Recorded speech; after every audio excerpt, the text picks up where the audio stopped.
আপনারা অলরেডি শুনেছেন যে আজকে মাননীয় চিফ অ্যাডভাইজার বাংলাদেশের নেতৃস্থানে 3টি দলের সাথে কথা বলেছেন।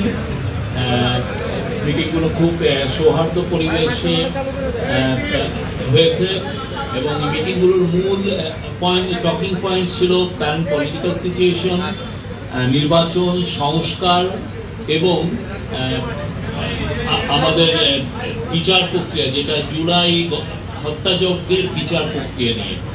এটা ছিল মেজর 3টা পয়েন্ট। সে বিষয়ে অনেক তাদের কথাগুলো শুনেছেন চিফ অ্যাডভাইজার, উনি নিজেও কিছু কথা বলেছেন। মিটিংয়ে প্রথম 2টা মিটিংয়ে local government adviser Asif Mahmud Sajib Bhuiyan ছিলেন, আর 3টা মিটিংয়ে কনসেনসাস কমিশনের vice chairman professor Ali Riaz ছিলেন। আর প্রথম মিটিংয়ে বিএনপিতে 4 জন ছিলেন, খন্দকার বিএনপির স্ট্যান্ডিং কমিটির মেম্বার ডক্টর খন্দকার মোশাররফ হোসেনের নেতৃত্বে। আর জামাতের মিটিংয়ে 2 জন ছিলেন, জামাতের আমির এবং জামাতের নায়েবে আমির।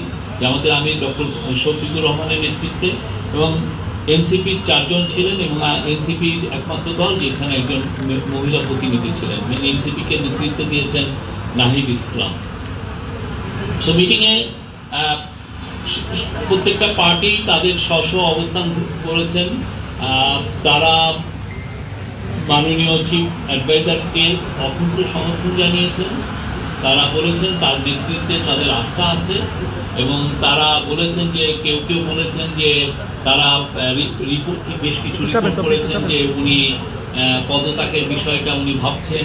তো সে বিষয়ে তারা বলেছেন যে পুরো বাংলাদেশ সবাই চিফ অ্যাডভাইজারের নেতৃত্বে আস্থা আছে, এবং তাকে অনুরোধ করেছেন যাতে উনি ওনার নেতৃত্বেই যেন বাংলাদেশের একটা ফ্রি অ্যান্ড ফেয়ার ইলেকশন হয়, ওনার নেতৃত্বে ওনাদের অকুণ্ঠ সমর্থন জানিয়েছেন। নির্বাচনের বিষয়ে বিএনপি ডিসেম্বরের মধ্যে ইলেকশন চেয়েছেন। জামাত বলেছেন যে তারা ইলেকশন চেয়েছেন, তারা মনে করেন যে রিফর্ম প্রক্রিয়া ডিসেম্বরের মধ্যে লেগে যাবে রিফর্ম প্রক্রিয়া শেষ করতে। তো জামাত প্রফেসর ইউনূস যেটা বলেছেন, প্রফেসর ইউনূস আজকে তার মিটিংয়ে 3টা পার্টিকে বলেছেন যে ইলেকশন ডিসেম্বর থেকে জুনের মধ্যে হবে। তো জামাত তার এই টাইমলাইনকে সমর্থন জানিয়েছেন এবং বলেছেন যে এটা তাদের সমর্থন আছে। এনসিপিও একই, তার ইলেকশন কমিশনের বিষয়ে এনসিপি এবং জামাত বলেছেন যে তারা মনে করে না যে এখন যে এই অবস্থায় আছে তাতে লেভেল প্লেইং ফিল্ড, একটা ফ্রি অ্যান্ড ফেয়ার ইলেকশনের জন্য যে পরিবেশ দরকার সেই পরিবেশটা নাই, এবং এটা কোনো লেভেল প্লেইং ফিল্ড নাই। তারা জোর দিয়েছেন যাতে এই ইলেকশন কমিশনের সংস্কারের মাধ্যমে এটা লেভেল প্লেইং ফিল্ড এনশিওর করা হয়। আর সংস্কারের বিষয়ে প্রফেসর আলী রিয়াজ বলেছেন যে সংস্কার প্রক্রিয়া 20 জুলাইয়ের মধ্যে শেষ করে জুলাই চার্টারটা গৃহীত হবে, এবং জুলাই প্রোক্লেমেশনের বিষয়েও আমাদের কাজ হচ্ছে, এবং আমরা আশা করছি যে খুব দ্রুত এই কাজটা শেষ হবে। এই ছিল, আর অন্যান্য আর এগুলোই ছিল আজকে। এর বাইরে তেমন কোনো আলোচনা আমরা বলবো যে এগুলো আপনাদের প্রশ্ন নিচ্ছি। আপনারা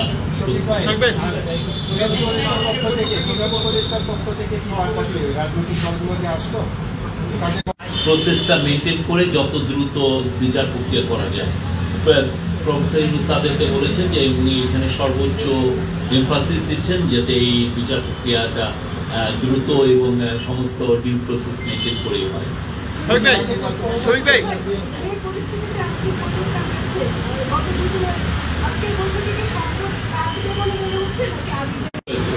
বিএনপি কিন্তু বলে গেছে যে বিএনপি বলে গেছে। আরেকটা হচ্ছে এনসিপি চেয়েছে যে তারা লোকাল গভর্নমেন্ট ইলেকশন চেয়েছে। তারা মনে করে যে লোকাল গভর্নমেন্ট ইলেকশনটা হওয়া উচিত। অনেকদিন ধরে বাংলাদেশে ইলেকশন হচ্ছে না, তারা খুব জোর দিয়েছে যাতে খুব দ্রুত লোকাল গভর্নমেন্ট ইলেকশনগুলো। বর্তমান সরকার অনেকগুলো বিষয় নিয়ে বা কিছু বিষয় নিয়ে অস্বস্তিতে আছে। আজকে উপদেষ্টা পরিষদের বিবৃতিতেও সেরকম কিছু বিষয় নেই। তো আমাদের প্রশ্ন হচ্ছে যে আজকে রাজনৈতিক দলগুলোকে সামনের দিনগুলোর জন্য কি কোনো বার্তা দিয়েছে সরকার? সেই বার্তাটা আসলে কি? আমার মনে হয় যে বার্তাটা মূলত এসছে পলিটিক্যাল পার্টিগুলোর থেকে। তারা প্রফেসর ইউনূসের লিডারশিপের উপরে অখণ্ড সমর্থন জানিয়েছেন। তারা বলেছেন তার লিডারশিপে সবার আস্থা আছে, পুরো জাতির আস্থা আছে, এর ওই পারে যাবে না। উনি এক কথার মানুষ, উনি যেটা বলেন সেই কথাটা উনি রাখেন। উপদেষ্টার পদত্যাগ চেয়েছেন, 3 উপদেষ্টার পদত্যাগ চেয়েছেন।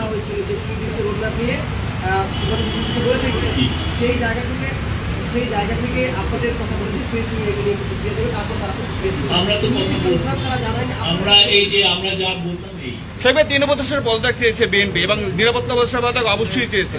সরকারের পক্ষ থেকে এ ধরনের এই বিএনপির চাওয়ার প্রেক্ষিতে কোনো ধরনের কোনো পদক্ষেপ নেওয়া হবে কিনা, বা আসলে আমরা উনি এটা শুনেছেন? শফিক ভাই, আজকে যে 3টা দলকে নিয়ে বসা হয়েছিল, 3টা দলে বলেছে তারা সুনির্দিষ্ট রোডম্যাপ চায় নির্বাচনে।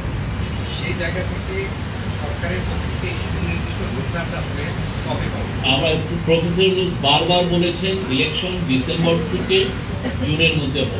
সুনির্দিষ্ট রোডম্যাপ বলতে আমরা যেটা বলছি যে লাইক একটা ডেডলাইন যদি ঠিক থাকে, আমরা শুনলাম। Thank you. না, আচ্ছা, আপনারা উপদেষ্টা পরিষদে আজকে বিবৃতিতে একটা কথা আসছে যে এফটিআর বহির্ভূত বিভিন্ন বক্তব্য সরকারকে কাজ করতে বাধা দেয়। এটা আপনারা আমি যদি অ্যাডভাইজারি কাউন্সিল আবার নতুন কোনো স্টেটমেন্ট দেয় তাহলে ব্যাখ্যা পাবেন। আমি ওই স্টেটমেন্টের প্রতি আপনাদের রেফার করছি। প্রধান উপদেষ্টা পদত্যাগ করতে চেয়েছিলেন, সেই মনোভাবটা কি পরিবর্তন হয়েছে কিনা এবং রাস্তা ব্লক করার পরিপ্রেক্ষিতে তো বিরোধিতা এসছে, এই বিষয়ে কোনো আলোচনা? আমরা তো ওনার এই বিষয়টা পত্রিকায় করেছি। রাস্তা ব্লক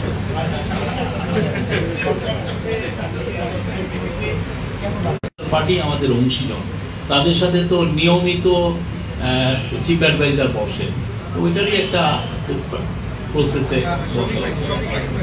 আপনি তো একবার প্রশ্ন করেছেন। উপদেষ্টা বদলাবার কোনো সম্ভাবনা দেখছেন কিনা? উপদেষ্টা বদলের কোনো সম্ভাবনা, পরিবর্তনের কোনো সম্ভাবনা দেখছেন কিনা? পুনর্গঠন বিএনপি